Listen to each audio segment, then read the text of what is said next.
દરેકને જય દીપોમાં જય માતાજી। મિત્રો આપ સૌને નમ્ર વિનંતી કે આ ચેનલને સબસ્ક્રાઇબ કરો, શેર કરો, લાઈક કરો। જય દીપોમાં।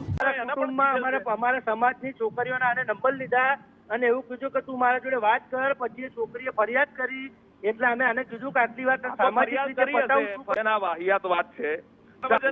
પ્રૂફ લાવી આપે તો જાહેરમાં માફી માંગી છું। એક પ્રૂફ જમા કરાવે। તમારા 10 પ્રૂફ છે, તમારા 10 પ્રૂફ છે, બધા જ સાર્વજનિક મારા કરીશું। 10 નહીં, એક આખું રેકોર્ડિંગ સાંભળતા પહેલા હું તમને જણાવી દઉં કે ગુજરાતના પ્રસિદ્ધ કલાકાર એવા વિજય સુવાળા અને દિનેશ દેસાઈ નામના વ્યક્તિ સાથે માથાકૂટ થઈ છે, જેમાં એકબીજા પર ગંભીર આરોપો લગાવી રહ્યા છે। ત્યારે એક કોલ રેકોર્ડિંગ વાયરલ થઈ રહ્યું છે, જેમાં તેઓ બંને આમને સામને કોલ પર વાત કરી રહ્યા છે। જે આગળ વિડીયોમાં છે તે તમે સાંભળતા પહેલાં હું તમને જણાવી દઉં કે આ વિવાદમાં બંને યુવક ભાજપમાં જ છે અને ભાજપમાં જ આવો ડખો પડ્યો છે। વિજય સુવાળા હાલ ખુલાસો કરતાં કહી રહ્યા છે કે દિનેશ દેસાઈએ ખોટી એફઆઈઆર કરી છે કે તેઓ તેમના પર હુમલો કરવા આવ્યા હતા તેવું તેઓનું કહેવું છે। હું ખાલી જવાબ માંગવા જ ગયો હતો, સામાજિક કાર્યકરોને લઈને ગયો હતો। તો બીજી બાજુ દિનેશ દેસાઈ પણ કહી રહ્યા છે કે કોઈ વ્યક્તિ તલવારો, હથિયારો અને દારૂના નશામાં આવે એટલે હુમલો કરવા આવ્યા હોય તેવું જ થયું ને। અને બીજી પણ કેટલાક આરોપો વિજય સુવાળા દિનેશ દેસાઈ પર લગાવી રહ્યા છે અને સમાજની દીકરીઓને ફોન કરે છે, મેસેજ કરે છે, હેરાન કરતો હતો દિનેશ દેસાઈ।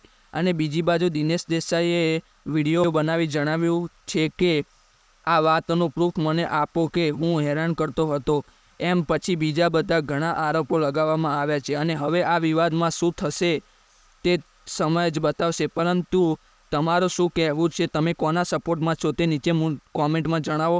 અને હવે આખું રેકોર્ડિંગ સાંભળો। જાહેરમાં માફી માંગી છું। એક પ્રૂફ જમા જગ્યામાંથી એક જગ્યાનું નામ હોય તો કહો તમે। એમાં જ ચૂકે છે। આ રાજકીય 10 ભાષાનો જગ્યામાંથી ઉપયોગ એક જગ્યાનું નામ હોય તો કહો। મારે મારા પાર્ટીના શીર્ષ નેતૃત્વ જોડે પણ ચર્ચા થઈ। આ વ્યક્તિ મને 3 વર્ષથી આ પ્રકારે હેરાન કરતો, ધમકીઓ આપતો, એ બધું એને જો મેં આ બધું એની જોડે કર્યું હોય, મેં બધું આ બધું એની જોડે કર્યું હોય તો એને પણ જે તે વખતે પાર્ટીના અને રોજ મને જોડે ફરિયાદ કરેલા છે ને। આના માટે મેં હર્ષભાઈ સંઘવીને પણ વાત કરી હતી, પાટીલ સાહેબને પણ વાત કરી, સાહેબ કે એક વ્યક્તિ મને રોજ મારવા ફરે છે।